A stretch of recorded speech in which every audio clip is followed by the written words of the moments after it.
भाग 6 बाबा की यातना गाथा। स्वीडन ने भारत को राष्ट्रसंघ के कटघरे में खड़ा किया। स्वीडन तथा भारत के मधुर संबंध है। यही कारण था कि मैं यही राजनैतिक शरण चाहता था। मन में यह भय सता रहा था कि कहीं ये लोग मुझे भारत वापस भेज दे। उस वक्त बाबा ने एक योजना सुझाई थी। इसके अनुसार मुझे स्वीडन अधिकारियों से मिलकर यह बताना था कि भारत में किस प्रकार आनंद मार्गियों के विरुद्ध दमन चक्र चलाया जा रहा है। मैंने स्वीडन अधिकारियों से मिलना जुलना आरंभ कर दिया था।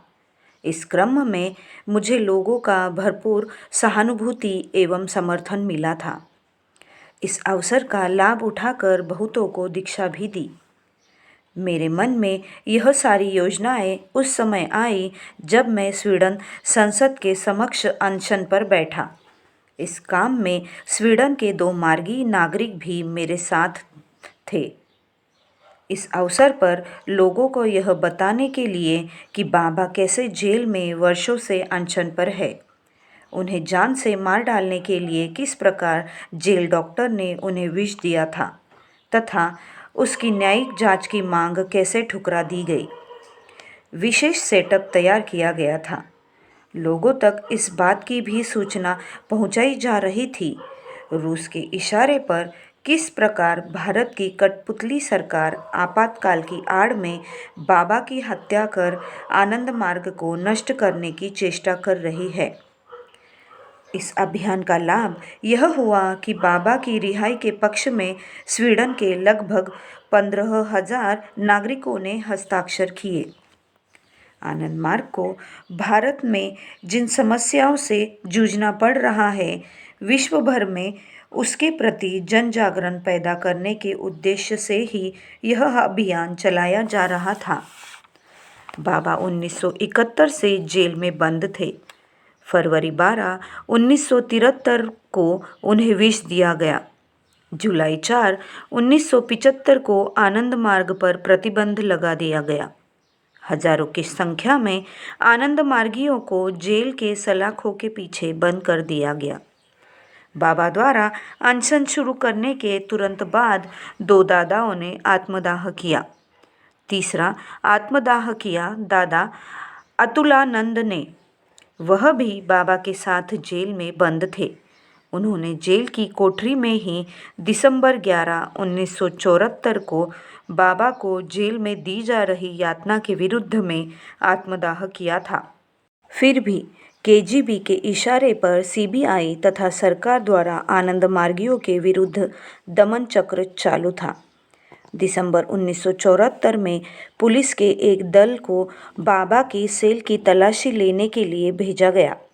उस समय तक बाबा द्वारा अनशन के 1 वर्ष 9 महीने हो चुके थे।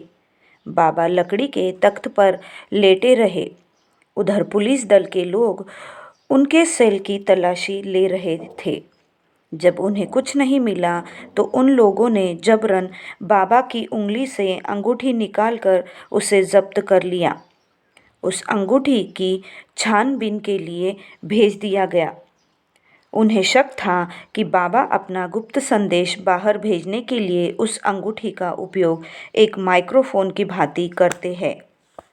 उन्हें इस बात की हैरानी थी कि 4 दीवारी से घिरे जेल के सेल से किस प्रकार उनका संदेश देश विदेश में पहुंच रहा है। इस जानकारी के लिए ही बाबा के सेल की तलाशी ली गई थी। तलाशी का एक और उद्देश्य था बाबा की हत्या करना। इस कार्य के लिए रूस की विशेष फोर्स ने पुलिस के एक दस्ते को प्रशिक्षित किया था। पुलिस वाले उस कार्य को अंजाम देने के लिए कमरे के अंदर आने का साहस नहीं कर पा रहे थे। वे लोग कमरे के आसपास तो आते परंतु वापस चले जाते थे। इसीलिए सभी गुप्तचरों को निर्देश दिया गया था कि तलाशी के बहाने वे बाबा के पास जाने के लिए अभ्यस्त हो जाए। बाबा के साथ की जा रही अमानवीय तथा अपमानजनक व्यवहार को दादा अतुलानंद जी सहन नहीं कर सके। वह निजी सहायक के रूप में जेल में बाबा की देखरेख कर रहे थे।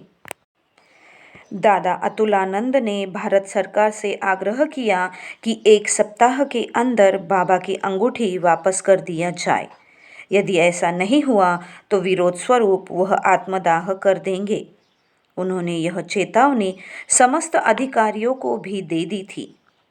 चूंकि भारत सरकार रूस के इशारे पर काम कर रही थी, इसीलिए उनके इस चेतावनी पर ध्यान नहीं दिया गया। चेतावनी के अनुसार दादा अतुलानंद ने दिसंबर 11, 1974 को आत्मदाह कर लिया। जेल में जब किसी विचाराधीन कैदी की मृत्यु होती है तो इस मौत के लिए जेल अधीक्षक आपराधिक लापरवाही के लिए उत्तरदायी होता है। जेल अधीक्षक को स्वयं उस केस में न्यायालय की दौड़ लगानी पड़ती है। उस घटना के पश्चात बाबा पर हमला कर उन्हें मार डालने की किसी भी रूसी या भारतीय योजना पर जेल अधीक्षक ने सहयोग नहीं किया। मिशन के लिए दादा ने अपनी आत्माहुति दी। इस प्रकार उनकी आत्माहुति ने बाबा पर और हमले को रोकने में मदद की। दादा का यह बलिदान महान था। सभी घटनाओं की सूचना मुझे स्वीडन में मिलती रही। भारत से मेरा बराबर संपर्क बना हुआ था। इन घटनाओं ने ही वास्तव में मुझे अनशन पर जाने की प्रेरणा दी थी। 15,000 हस्ताक्षर एकत्रित करने के पश्चात हम लोग उसे स्वीडन सरकार को सुपुर्द कर दिए। स्वीडन में कानून है कि किसी मांग के समर्थन में यदि 10,000 लोग हस्ताक्षर करते हैं तो सरकार को उस पर कार्रवाई करनी पड़ती है। भारत और स्वीडन के बीच मित्रवत संबंध होने के बावजूद भी स्वीडन की सरकार ने राष्ट्रसंघ के मानवाधिकार मंच पर यह मांग रखी कि बाबा को दी जा रही यातना मार्गियों के विरुद्ध दंडात्मक कार्रवाई तथा बाबा का अनशन मानवाधिकार का घोर उल्लंघन है। भारत सरकार इस बात से हैरान थी कि कैसे मित्र राष्ट्र स्वीडन भारत के विरुद्ध सार्वजनिक मंच पर खड़ा हो गया। उन्हें मालूम हो गया कि मैं ही सारी खुरापात की जड़ हूँ। जन्म जन्मांतर से संचित संस्कार आँख झपकते ही समाप्त नहीं किए जा सकते। इससे मुक्ति के लिए लंबे समय तक ज्ञानोपार्जन, अनन्य भक्ति तथा वीरामहीन कर्म की आवश्यकता होती है। विश्व तुमसे प्रचुर मात्रा में कर्म की आशा रखता है। इसीलिए कूप में मेंढक की भांति जड़ता के प्रभाव में निष्क्रिय नहीं बैठना है। इसीलिए जागो, उठो, बाबा